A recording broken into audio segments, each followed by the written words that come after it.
शंकर दयाल पेशे से तो वकील थे, जो सरकारी मुलाजिम न थे, परंतु बुद्धि के तेज व्यक्ति थे, इसलिए अच्छा खासा कमा लिया करते थे।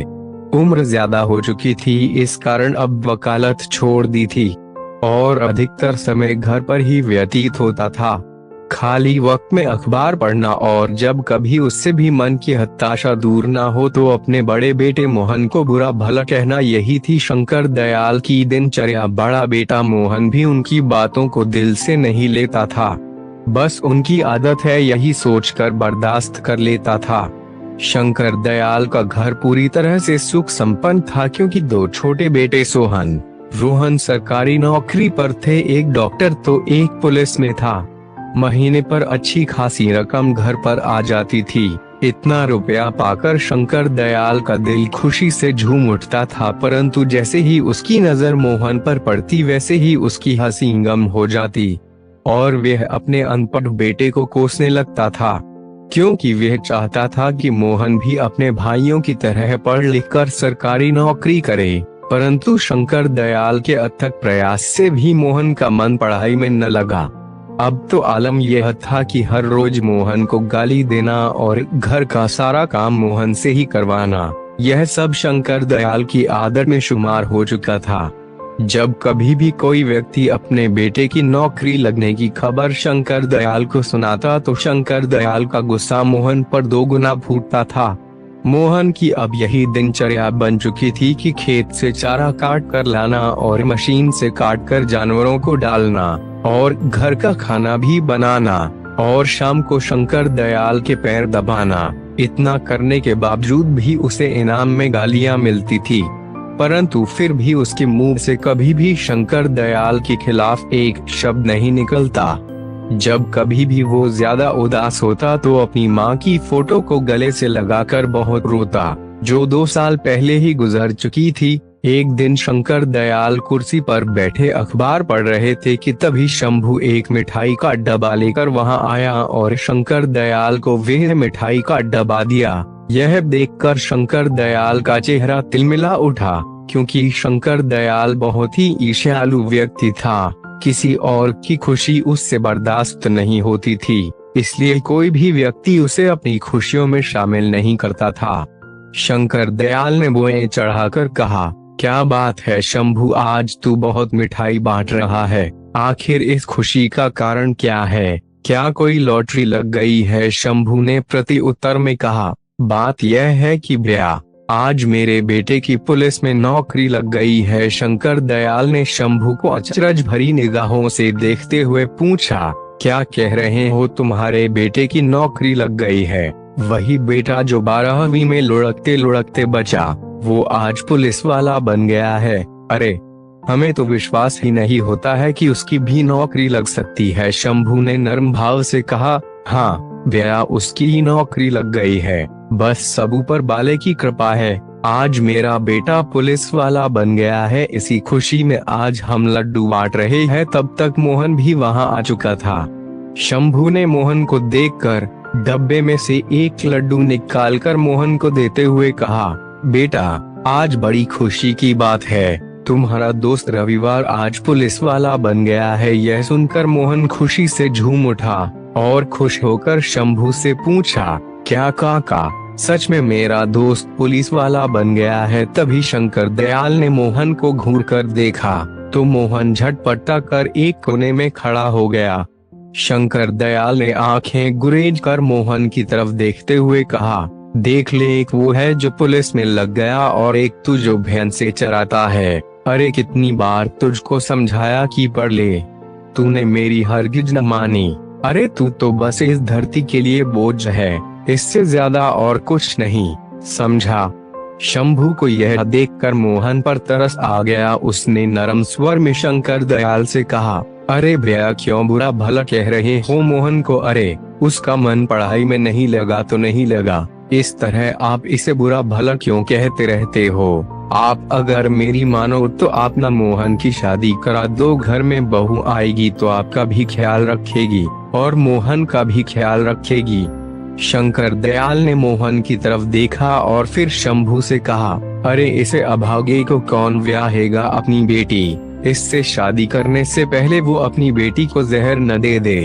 शंभू ने प्रति उत्तर में कहा, अरे क्यों नहीं, हमारे साले की बेटिया है रजो, आप अगर राजी हो जाओ तो रिश्ते की बात लाए। शंकर दयाल ने शंभू की बात को नकारते हुए कहा, नहीं नहीं, वो तो बिल्कुल अनपढ़ है और मैं इसी एक अनपढ़ को बड़ी मुश्किल से बर्दाश्त कर पा रहा हूँ, उसे कैसे कर पाऊंगा। शंभू ने जवाब दिया, अरे आप भी कमाल करते हो, अब मोहन जितना पढ़ा लिखा है उतनी ही पढ़ी लिखी बिटिया मिलेगी, मेरी मानो तो फिर एक बार सोच लो, बिटिया बहुत कमेरी है, घर का सारा काम अकेले ही कर लिया करेगी।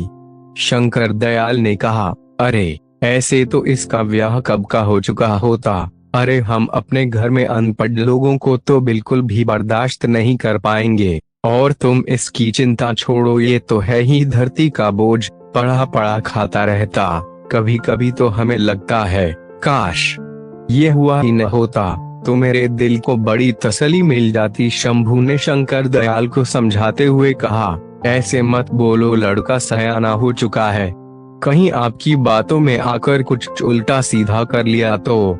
शंकर ने जवाब दिया, अरे कर ले जाके, तो क्या फर्क पड़ेगा हम पर, अरे हमारे तो दो पट्टे कमा रहे हैं, अरे कल मरे तो आज मर जाए, कम से कम धरती का बोझ तो कम होगा। शंकर दयाल की एक एक बात मोहन को अंदर तक तोड़ रही थी। आज उसकी हिम्मत जवाब दे चुकी थी, आज उसने अपने जीवन को खत्म करने का अंतिम निर्णय ले लिया था। आज उसने एक बड़ी सी रस्सी ले ली और चारा लेने के बहाने से घर से निकल गया और खेत पर खड़े नीम के पेड़ पर उसने फांसी लगा ली। जब रात अधिक हो गई और मोहन घर वापस नहीं लौटा तो शंकर दयाल ने आस पड़ोस में पता किया। पता करने पर पता चला कि वह खेत से चारा लेकर वापस ही नहीं आया था। अब शंकर दयाल खेत पर गए, वहाँ वे नीम के पेड़ की तरफ देखकर सन रह गए, क्योंकि नीम के पेड़ पर मोहन की लाश झुलाई रही थी। गांव के लोगों की भीड़ एकत्रित हो गई और वहां उपस्थित लोगों ने मोहन की लाश को नीम के पेड़ से उतारा और उसका क्रियाकर्म, परंतु इतना कुछ होने के बावजूद शंकर दयाल पर इसका कोई प्रभाव नहीं पड़ा। वह पहले की तरह ही जिंदगी जीने लगा। वक्त धीरे धीरे गुजरता गया। अब उसके दोनों बेटों की शादी हो चुकी थी। जो बेटा डॉक्टर था उसकी पत्नी भी डॉक्टर, और जो बेटा पुलिस में था उसकी पत्नी पुलिस वाली। समय के साथ साथ शंकर दयाल की उम्र काफी ढल चुकी थी। उन सबके हाथ पैर उसका साथ नहीं देते, कोई भी काम करने पर उसकी हाथ ही फूल जाती।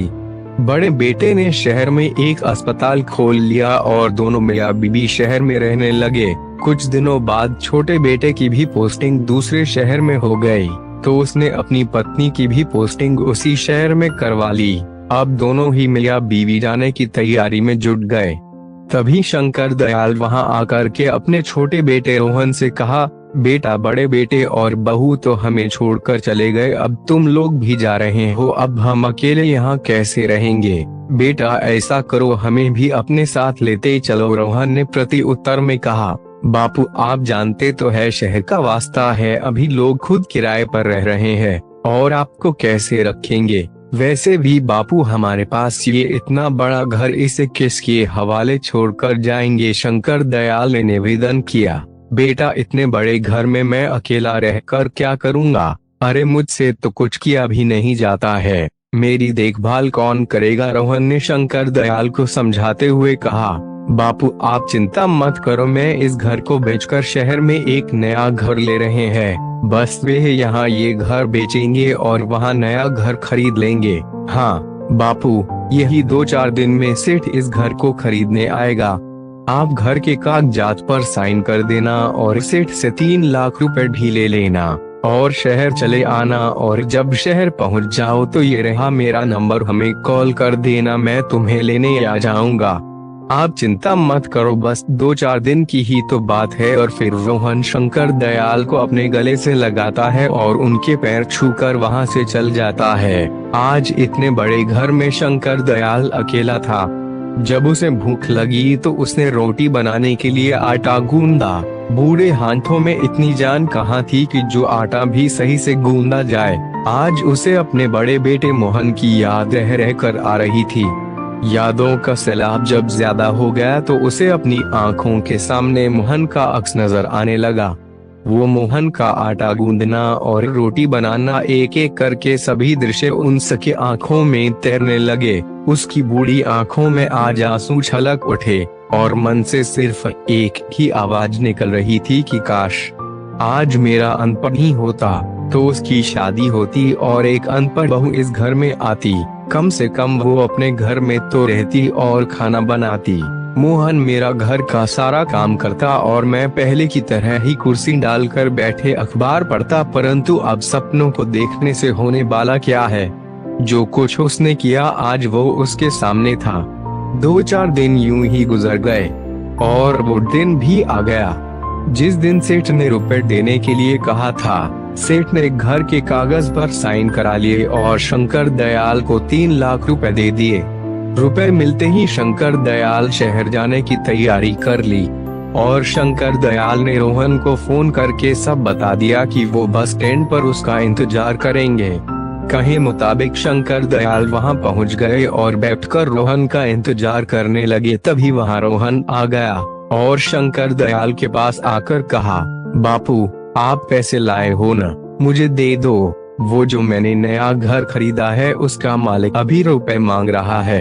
अगर मैंने उसे अभी रुपए नहीं दिए तो वो अपना घर किसी और को बेच देगा। शंकर दयाल ने रुपयों का बैग झटपट से रुपए रोहन को दे दिया। रोहन ने रुपए लेकर शंकर दयाल से कहा, बापू आप यहीं बैठो, मैं सेठ को अभी रुपए देकर आता हूँ। और रोहन अपने बापू को वहीं बैठा कर रुपए लेकर वहाँ से चला गया और शंकर दयाल वहीं बैठकर उसका इंतजार करने लगे। समय धीरे धीरे काफी बीत चुका था परंतु रोहन अभी तक वापस नहीं आया था। शाम होने को थी। शंकर दयाल बहुत ही चिंतित था कि रोहन अभी तक नहीं आया।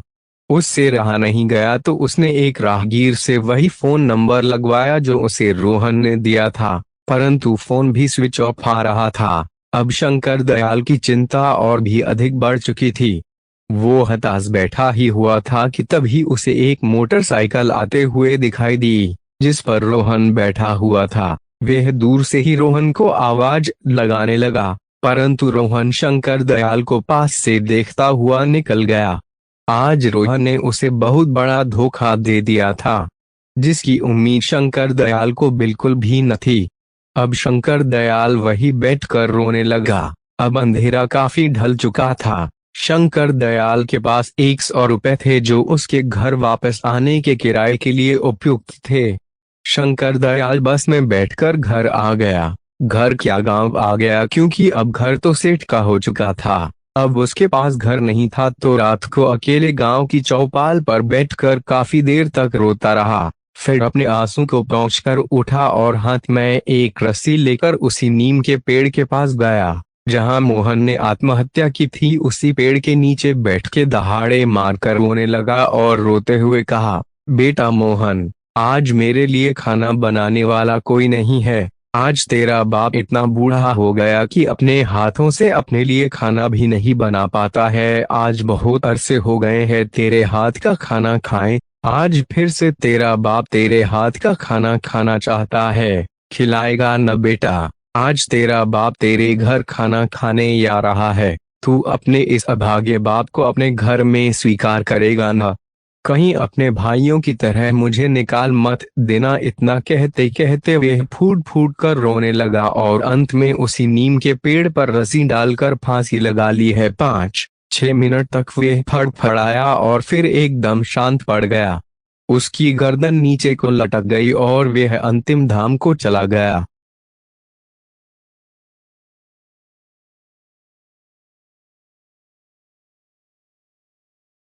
दोस्तों, कहानी एक्सप्रेस यूट्यूब चैनल को सब्सक्राइब करें और वीडियो लाइक करें।